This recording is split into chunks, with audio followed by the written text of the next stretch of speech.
neighbors. An asteroid roughly the height of a skyscraper. A remnant from the dawn of the solar system made of carbon-rich rocks and boulders. And since late 2018, the place that NASA's OSIRIS-REx mission has called home. When OSIRIS-REx arrived, it began wrapping Bennu in a complex web of observations, starting with a preliminary survey of its size, shape, mass, and spin. On New Year's Eve, OSIRIS-REx was captured into orbit by Bennu's minuscule gravity, making it the smallest world ever to be orbited by a spacecraft.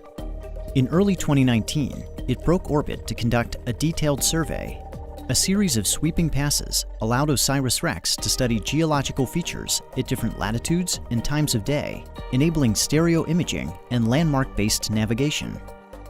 During the detailed survey, OSIRIS-REx globally mapped Bennu at only 5 centimeters per pixel, the highest resolution of any planetary body, including Earth. On June 12th, the spacecraft entered a new orbit at an altitude of just 680 meters, setting another record and establishing a home orbit for the remainder of the mission.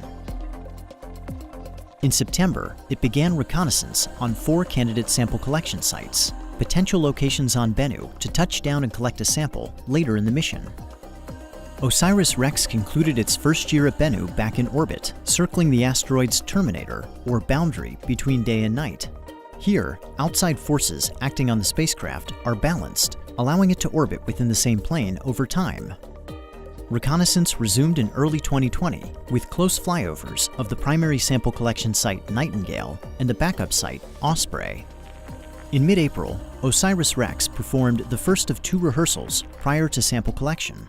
It navigated to a predetermined checkpoint about 125 meters above Bennu, then descended to within 65 meters before backing away. After the checkpoint rehearsal, OSIRIS-REx flew one final reconnaissance sortie over Site Osprey. Then it made a series of high-altitude maneuvers while rebooting its onboard processor and preparing for its second rehearsal of the sample collection event.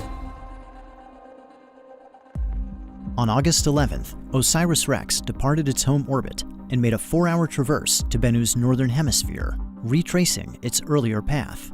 After performing the checkpoint engine burn to begin its descent, it made a second engine burn called Match Point to match Bennu's rotation before backing away at an altitude of approximately 40 meters. Now, the most crucial moment of the mission had arrived. On October 20th, 2020, at approximately 11:30 a.m. Mountain Time, the spacecraft departed orbit.